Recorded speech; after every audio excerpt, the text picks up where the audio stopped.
fought through the pressure. She owned her space unapologetically. Welcome to Unbreakable.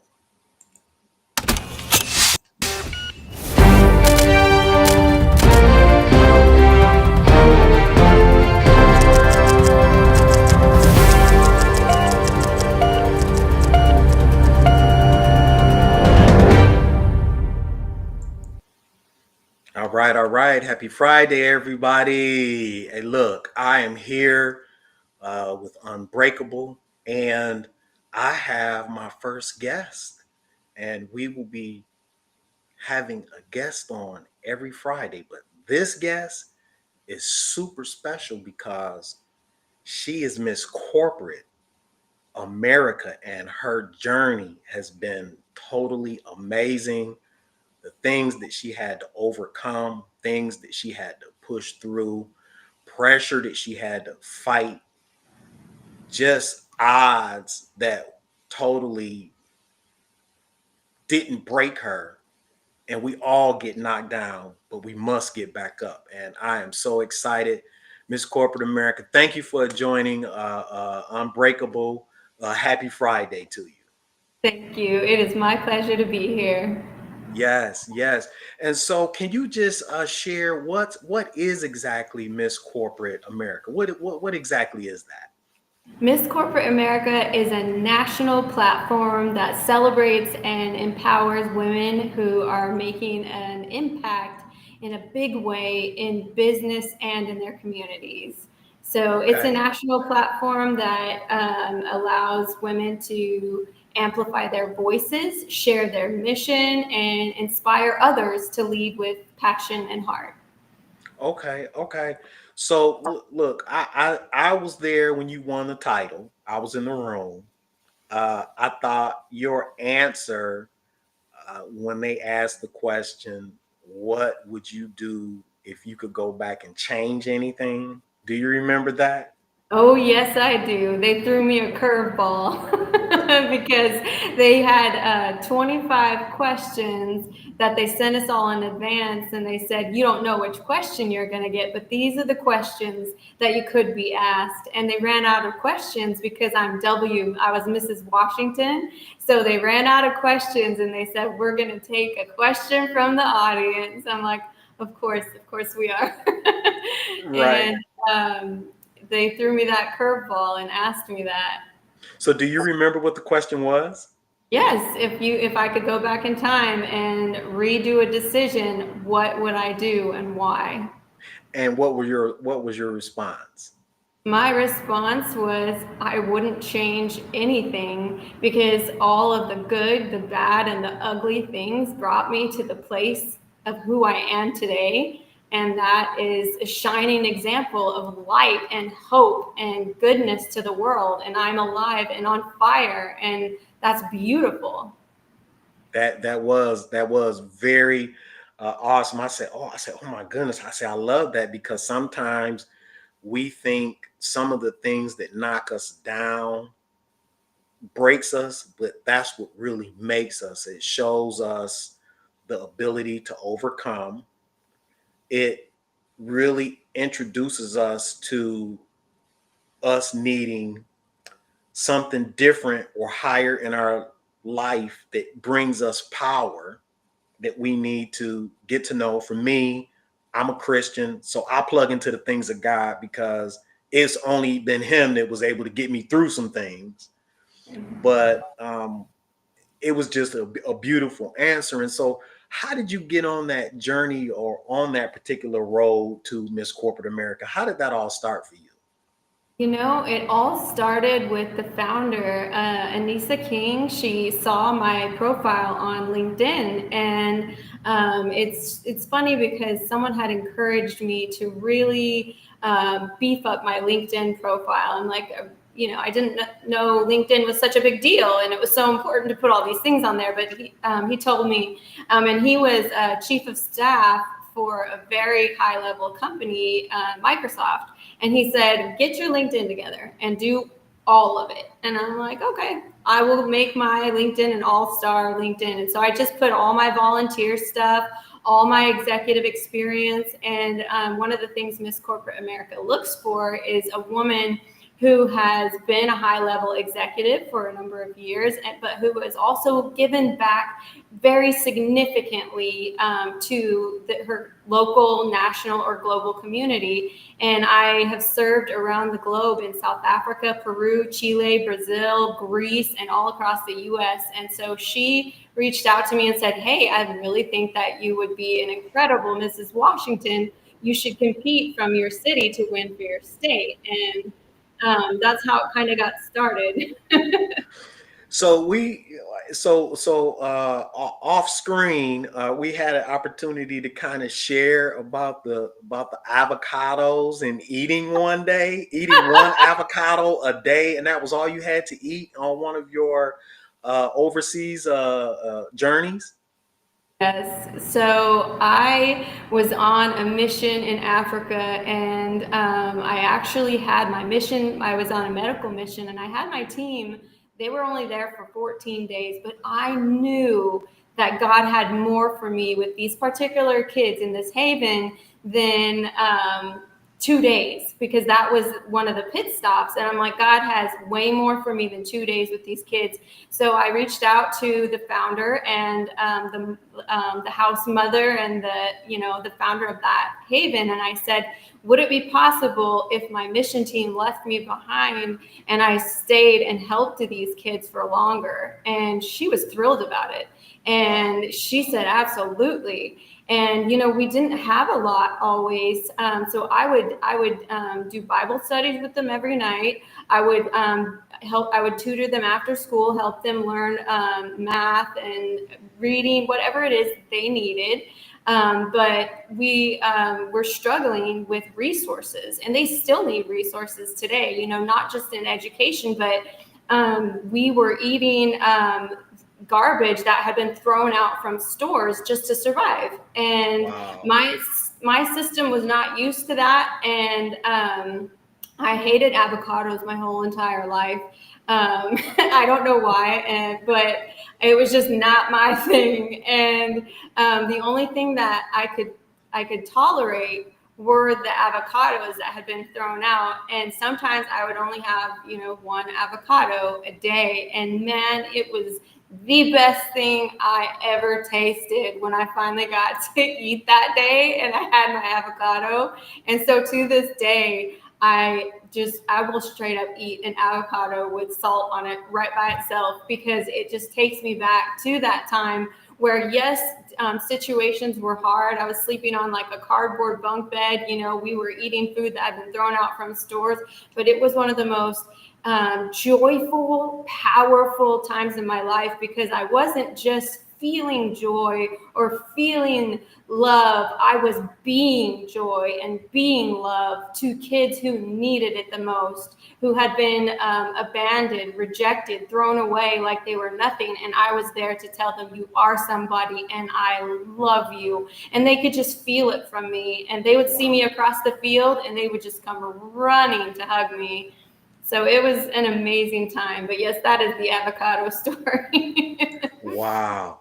And because this is unbreakable, the U really stands for unshakable mindset. It's the ability to remain mentally strong, focused, and confident in all conditions. And that's actually one of those conditions to be able to stay mentally strong, eating one avocado a day.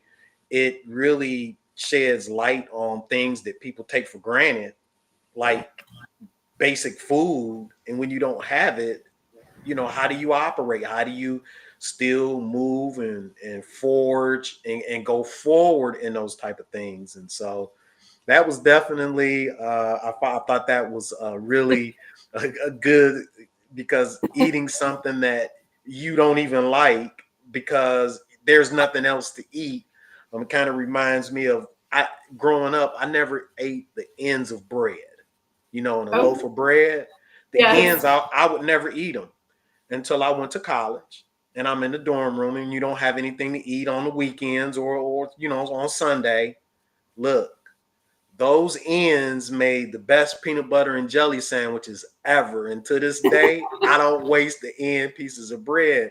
But you don't know those things until they're actually not a part of your life. And so I hear that's you. great. So what's one moment in your career where you felt like everything was online, but you had to go through a mindset to push through, like some challenges that maybe you thought would throw you off course, but you stayed the course. What were some of those things that you had to experience? There are a lot of moments that I could talk about, but one in particular comes to mind. And I would preface that by saying, I don't ever feel like everything is on the line because I'm a deep person of faith. So I feel like as long as I have God, I have everything I'm ever going to need and it's going to be That's right. okay. But there was a time where I had an opportunity to go and pitch an investor for something I deeply desired, this venue ownership, and I was going to ask this investor for a lot of zeros, and I wasn't doing it just off the cuff. I just cooked up this idea in my mind and I was just going to waltz in there. I studied. I went to Stanford University online. I learned how to do market research.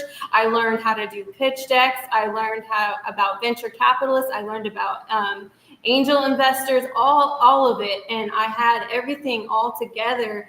But some things happened that went very sideways during that time. I was moving, and I had an accident where I broke a rib, and so I had a Mm. broken rib. And the girl that I spent the most time in Africa, who I was so close to, her name was Precious, and she was born without legs, and she didn't think she Oh could be wow. somebody. And I was teaching her how to read, write, and do math. And I showed her a video of a man who was teaching and speaking who was born without arms or legs. And I got to watch hope just spark in her heart and burst into flames. And I saw that she really believed she had a shot. And so she went from fighting to do the work because it was hard to fighting to stay at the school with me. And she would say, no, I need to do my math, I need to finish this, teach me more of that. She was on fire, she was hungry, and she was going to do it. And we were super close. I visited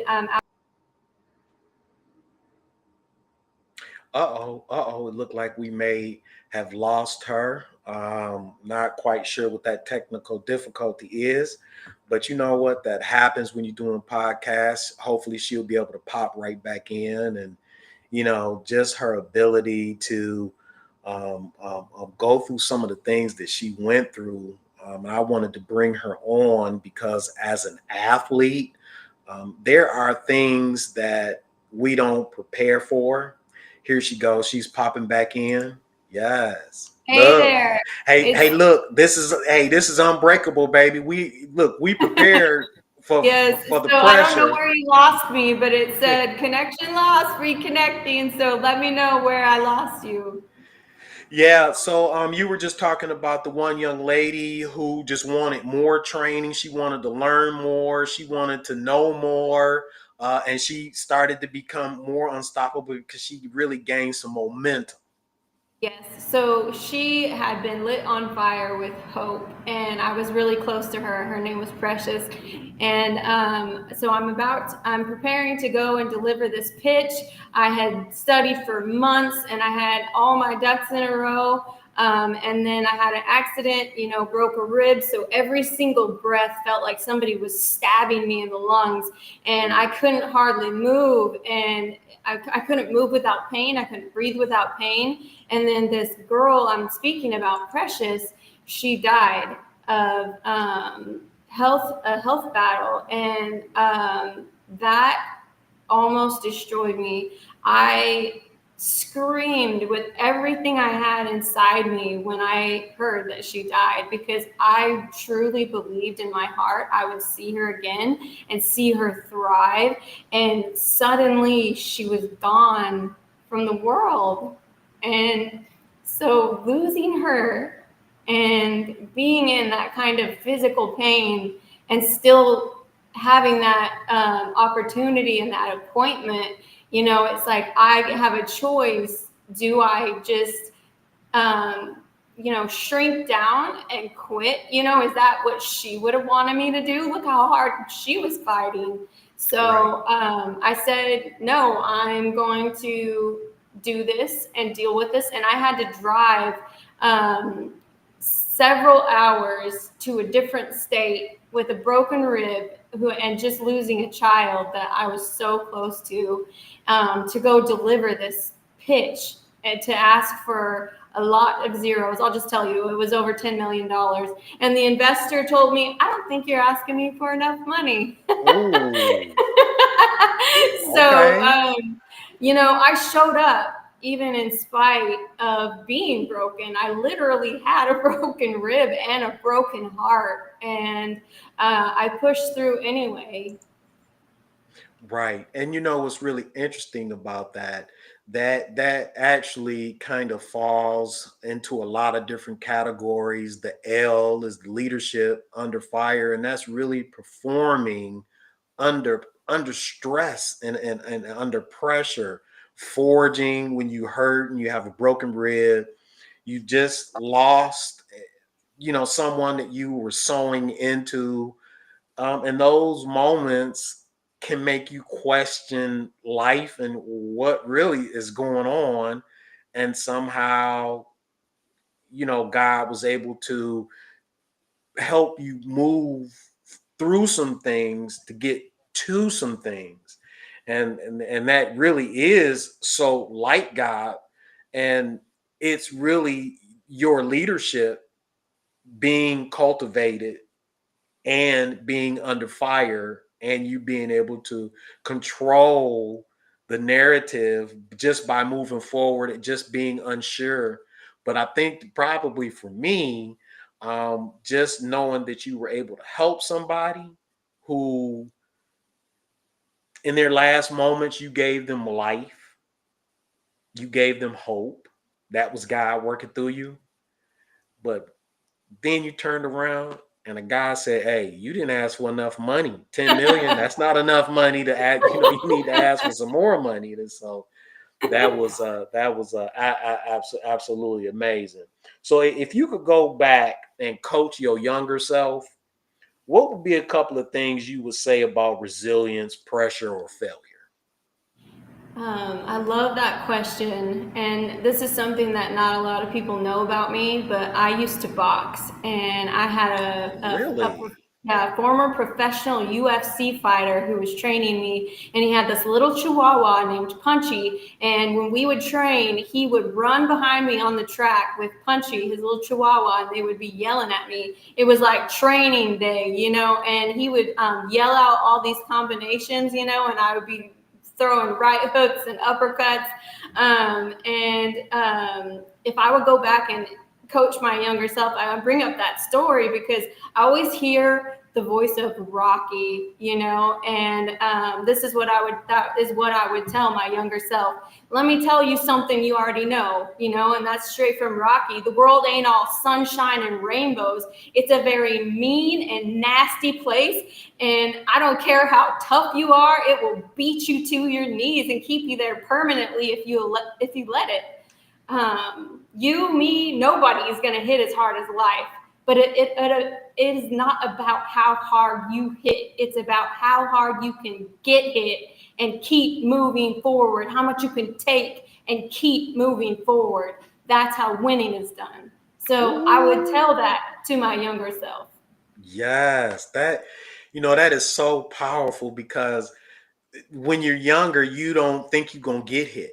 You think I you're gonna know. do all you gonna think you're doing all the hitting until you catch your first blow, and you like, what in the world is going on here?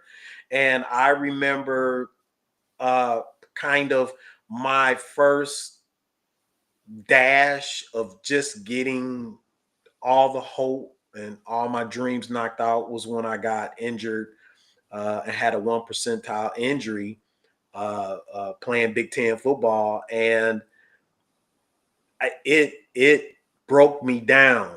I had 30 credit. I had 2 semesters left to graduate with a psychology degree, which I didn't even want, you know, and I walked away from it because that environment was sucking me under. I couldn't take it anymore. So I walked away and got a job, but I couldn't watch football for the next 4 years. I got hit hard and I still needed to feed myself. I still needed to pay bills. I still needed to thrive. I just didn't know how. And I really needed a team. I really needed some help. I needed some counseling at that point in time. But thank God that he had a different plan for me and I was able to forge through. And so that's just amazing. And uh so currently right now, as Miss Corporate America, you probably have some projects and some different type of foundations you are working on. Can you share a little bit with the audience about what you're currently working on? Yes, I would love to. So I founded a social purpose corporation, and it is a hybrid. So it's a for-profit corporation that is cause-driven, and then there's going to be an arm of it that is an NGO, which just means a global nonprofit. So that hybrid is what we're working on to build up Limitless. And Limitless was born out of me going all around the globe into the darkest corners and meeting these people who desperately needed help, and to actually reach out and give them that helping hand up that they need. So some of the projects affiliated with Limitless, one of them is called Precious Knowledge. And as I shared, Precious died and she wanted to be a teacher. Oh, So I started an education fund for her, and it's called Precious Knowledge. So in a way, she is still with us, and she's still going to be teaching and providing education to children who wouldn't otherwise have that opportunity. That is one of the projects of Limitless. Another project is called Project Sparrow, and it is helping kids who are aging out of the foster care system. And the statistics of that are just staggering. I think there is a deep need for awareness. And I'll just, if you will allow me, I'll just give you a few. yes, So please. more than 23,000 kids age out of U.S. foster care every year. 70% of those foster kids would like to go to college, but only 3% will actually go to college and earn a college degree.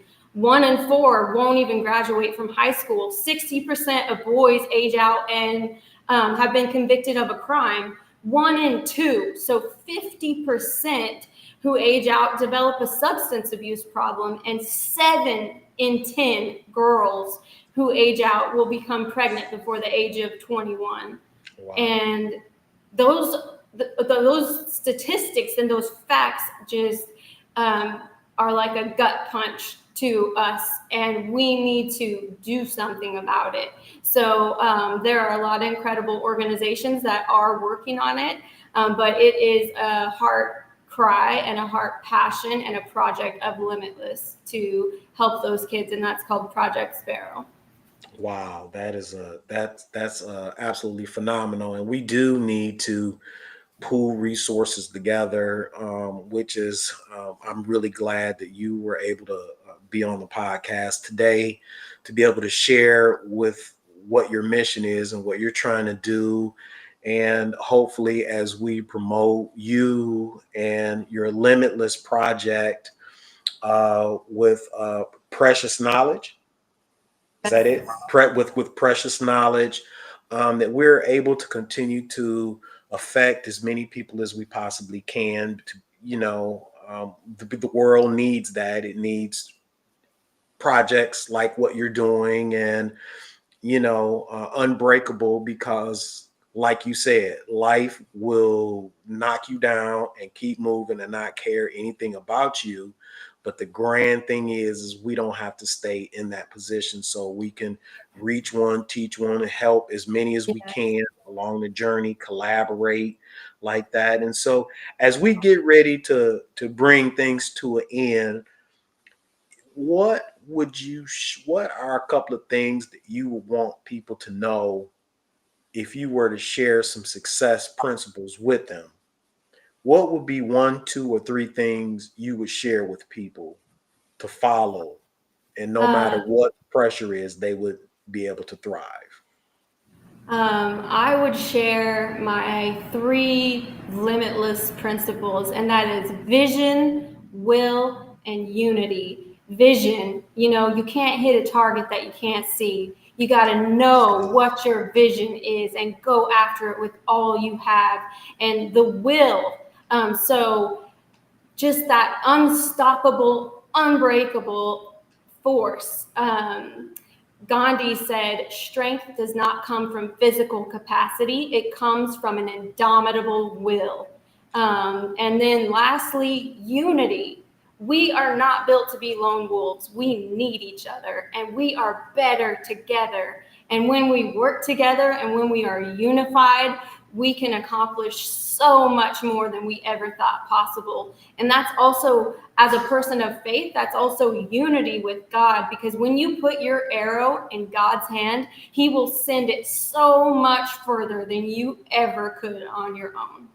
Wow, that is amazing. And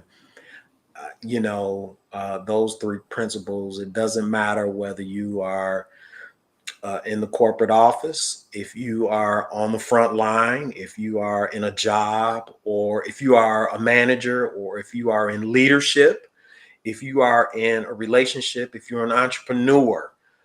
Those three principles will help you to forge through and navigate life's storms, because it is very difficult to hit a target and you don't know where you're going. I mean, when you said that, that's my thing right there, and that's really what Unbreakable is about. It is about becoming self-aware, understanding how you are fully wired, and it's more than just taking an assessment. It is really knowing everything about what you do, about when you're in esteem and when you're out of esteem, and how to ride in your lane, and when to reach out and get help, and when to tap out, and when to keep moving on, and when to root in. And those things take practice, and they take not only practice, but it takes somebody to show you how to navigate that.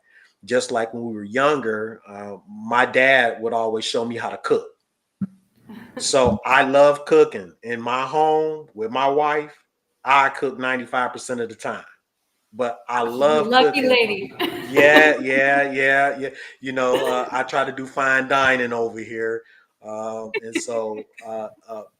I would have never known that if my dad hadn't have showed me. And so we Right. do need coaching. We do need people to show us how to be successful, how to pitch, how to ask for more money, because next time you're going to get it. And Oh, so, I and haven't missed it. oh, there you go. Then there you go. Then that's We what just I'm had saying. conditions, and I'm meeting those conditions. Oh, that is, see, that's phenomenal. That's great. That's great. Well, I want to thank you for showing up and coming on Unbreakable. Thank you for what you're doing. Thank you for your contribution to the things that need attention in the world. We need more people rallying and coming together like that. And your mission is very well respected. Thank you for being obedient to the things of the Lord. I really appreciate that as well. And I want to be able to, as we get ready to bring it to an end, just focus on developing yourself, because you're going to get knocked down.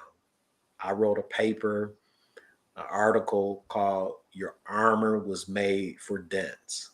Don't look at your dents in the armor, because that's what it's made for. It's made to withstand darts, fiery darts. It's made to protect you, but it doesn't mean you're not gonna get hits, dings, scars, scraped, and even knocked down.